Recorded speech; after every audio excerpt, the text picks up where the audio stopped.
Bismillahirrahmanirrahim. Assalamualaikum warahmatullahi wabarakatuh. Perkenalkan, nama saya Hasliza Awalia dari kelas MPIA. Berdirinya saja di sini untuk memenuhi salah satu tugas dari mata kuliah Psikologi Komunikasi. Di sini saya akan menjelaskan atau memberikan sedikit informasi mengenai ilmu komunikasi, di mana ilmu komunikasi tersebut terdiri dari dua, yaitu terdapat komunikasi verbal dan komunikasi non-verbal. Yang di sini saya akan menjelaskan tentang komunikasi non-verbal. Komunikasi non-verbal ialah suatu proses komunikasi yang tidak menggunakan kata-kata, tidak diucapkan, tetapi menggunakan isyarat dalam proses komunikasinya.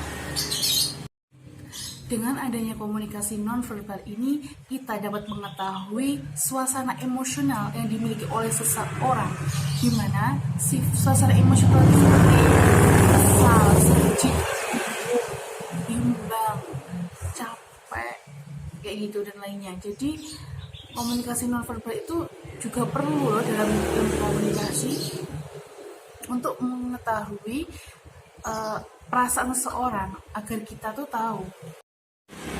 Selanjutnya, dalam komunikasi nonverbal ini terdapat ciri-ciri, yaitu yang pertama, disampaikan menggunakan bahasa isyarat, gerak-gerik, gestur, terus penampilan fisik, ruang, dan waktu. Dimana contohnya ya. Jadi pada saat kita bertanya pada seseorang, contohnya anak kecil aja, gini, apakah kamu udah makan deh? Terus dia tuh jawabnya gini, bodek-bodek gitu loh, kayak bulan dari kepala, yang artinya belum atau tidak gitu. Kan itu suatu komunikasi yang mengisyaratkan bahwa dia itu belum lapar dan belum makan gitu. Selanjutnya proses komunikasinya itu implisit. Jadi pesan yang disampaikan oleh seseorang tuh bentuknya tuh masih dalam bentuk belum tersampaikan secara langsung, masih dalam suatu tidak secara langsung lah gitu. Selanjutnya, kualitas dalam proses komunikasi langsung tersebut dipahami oleh dua arah saja, karena yang berbicara yaitu cuma dua arah, jadi yang dipahami yang paham cuma dua arah itu saja, karena bentuk komunikasinya yang satu arah ataupun dua arah gitu. Kemudian, komunikasi nonverbal ini sangat dipengaruhi oleh ekspresi, gerak-gerik, isyarat, terus sikap emosional pada diri seseorang, di mana komunikasi nonverbal ini sangat sulit untuk ditafsirkan karena banyak sekali penafsiran dari beberapa orang untuk menilai suatu bentuk apa. Jadi contohnya gini, seumpama ada iklan produk kecantikan, di mana di situ kan ada mengenai contohnya body lotion ya, body lotion Scarlett kan, di mana itu modelnya sudah putih, udah gitu nanti diterima oleh seseorang, pastinya ada beberapa orang yang menafsirkan berbeda-beda. Ada yang menafsirkannya itu pertama, ini nanti body lotionnya akan menjadi putih, dan ada lagi yang menafsirkan memang modelnya itu sudah putih, jadinya kan terdapat banyak penafsiran mengenai produk kecantikan tersebut. Selanjutnya, terdapat jenis-jenis komunikasi nonverbal, di mana jenis-jenis ini terdapat 4. Yang pertama ada sentuhan, yang kedua komunikasi menggunakan objek, yang biasanya di sini menggunakan objek pakaian, yang ketiga ada fonemik, dan yang keempat ada gerakan. Yang pertama yaitu sentuhan, di mana sentuhan ini menggunakan alat indera berupa perasa yang biasanya langsung terhadap kulit, di mana contohnya seperti pada saat teman kita lagi menangis atau sedih, kita kan tentunya mendekati ya, terus bertanya kenapa, ada apa gitu, supaya dia tentunya lebih tenang dan rileks, atau kita memberikan sentuhan dengan mengalusnya dengan baik, tentunya kan akan lebih rileks, dan bentuk komunikasi tersebut kan menjadikan seorang tersebut menjadi lebih tenang, rileks. Ya, seperti itu. Kemudian yang kedua yaitu ada komunikasi yang menggunakan objeknya itu sebagai pakaian. Contohnya saja pada sebuah bank ya. Di sana kan biasanya terdapat security ya, di mana penampilan dari security tersebut sangat rapi, terlihat sangat berwibawa, bijaksana, mengayomi, melayani dengan baik kepada masyarakat. Jadi dapat terlihat jelas bagaimana penampilan security tersebut agar kita mengetahui kepribadian yang dimiliki oleh security tersebut. Kita mengetahuinya berdasarkan penampilan yang memang security tersebut memang rapi, berwibawa, bijaksana gitu, mengayomi lah. Selanjutnya yaitu konomik, di mana ini merupakan komunikasi nonverbal yang menggunakan waktu. Contohnya saja, seperti pada saat kita berkumpul dengan teman, pastinya akan saling berjanjian jam berapa sih kumpulnya gitu. Nah, di situ kita bersepakat untuk kumpul jam 9. Namun pada saat teman-teman lain yang sudah datang, ada cepat satu yang belum datang.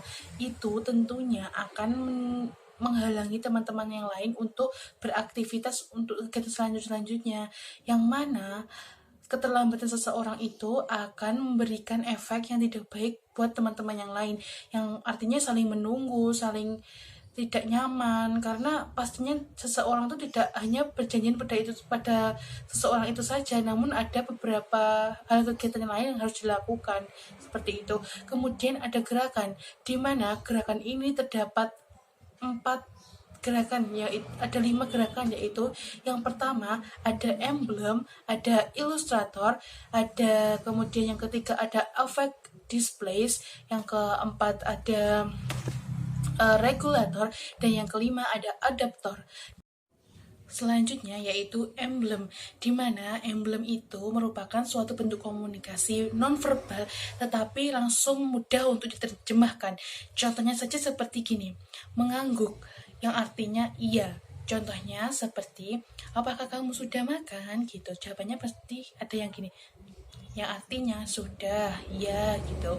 Kemudian apabila tempat sekitar sedang ramai atau berisik, nah pastinya ada bentuk komunikasi nonverbalnya seperti ini. Telunjuk ditaruh di depan mulut, yang artinya diam, jangan berisik gitu.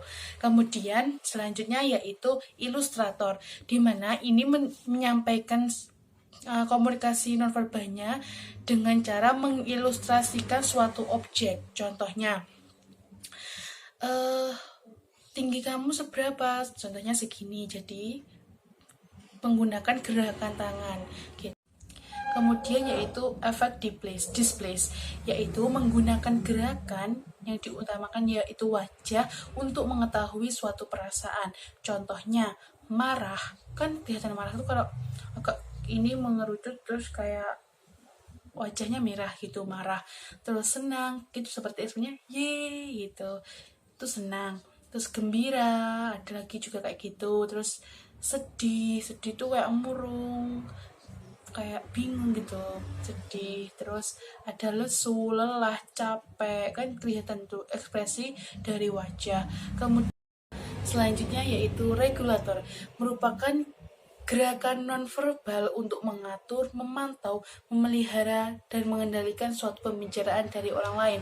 Seperti pada saat kita mendengarkan omongan dari orang lain atau kita sedang berbicara dengan orang lain, pasti pandangan kita akan fokus pada orang tersebut dan kita tuh saling mendengarkan gitu. Kemudian yaitu ada adaptor, yaitu merupakan suatu gerakan yang memuaskan kebutuhan fisik dan mengendalikan suatu emosi, seperti pada saat kita menggigit bibir nih. Terus kemudian yaitu seperti memainkan pensil, garuk-garuk kepala seperti bingung gitu, terus duduk dengan menggerak-gerakkan kaki. Itu merupakan suatu bentuk kecemasan yang dimiliki oleh seseorang. Oleh karena itu, dari apa yang saya paparkan tadi, ada beberapa hal yang kita dapat simpulkan bahwasanya komunikasi nonverbal yaitu merupakan komunikasi yang tidak menggunakan kata-kata, namun menggunakan suatu isyarat, ekspresi, dan gerakan tubuh maupun bahasa tubuh, yang itu merupakan suatu bentuk nonverbal, suatu bentuk komunikasi nonverbal. Semoga apa yang telah saya presentasikan kita dapat diaplikasikan dan dapat bermanfaat untuk kedepannya. Yuk bersama-sama belajar psikologi komunikasi untuk mendapatkan lebih banyak ilmu tentang ilmu komunikasi ini dan dapat berguna untuk kedepannya. Saya Hasliza Awalia dari kelas MPIA. Terima kasih untuk semuanya. Apabila ada salah kata, saya mohon maaf. Akhirul kalam, wassalamualaikum warahmatullahi wabarakatuh.